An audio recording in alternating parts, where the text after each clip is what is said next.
We all know 2020 has just been a year of change. For some college students or even adult children, the pandemic meant moving back home with mom and dad.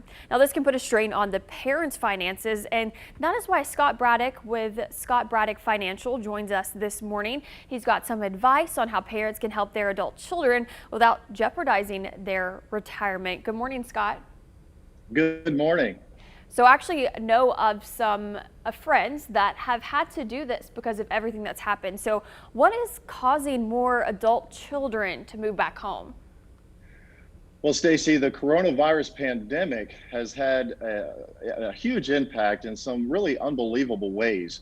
We're looking at half of millennials without jobs, suffering loss of income, and they're still struggling to pay down their college debt, very little savings.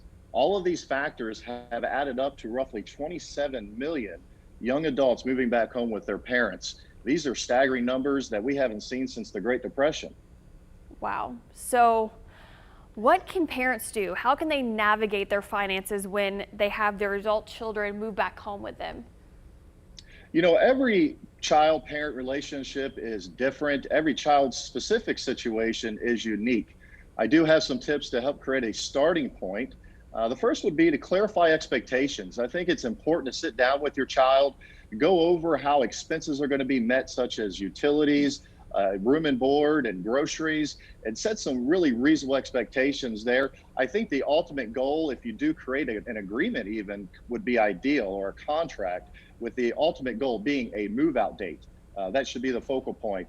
The next tip that I have is to teach financial independence. Your children are never too young. I have a 12-year-old, a 10-year-old, and a 7-year-old. My wife and I have already began to teach them healthy financial habits. Of course, as a financial professional, they don't have a choice, but I think that is really important.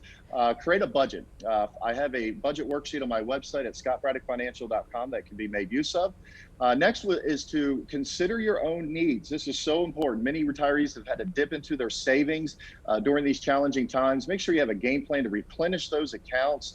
And what I always stress to my clients is that we can always take out loans for things such as college, homes, and cars, but there is no loan out there for retirement. So keep that in mind.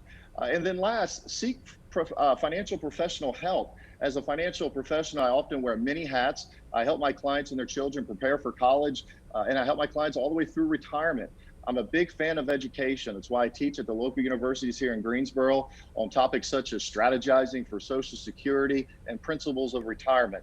With knowledge, you can create a plan that shows you how you can use and enjoy your money in retirement, but probably most importantly, not run out of money in retirement.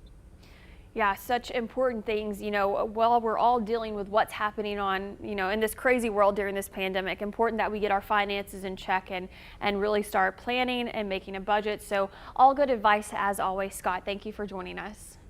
Thank you for having me here. Of course. And for more money tips and advice amid the coronavirus pandemic, you can go to our website, WFMYnews2.com.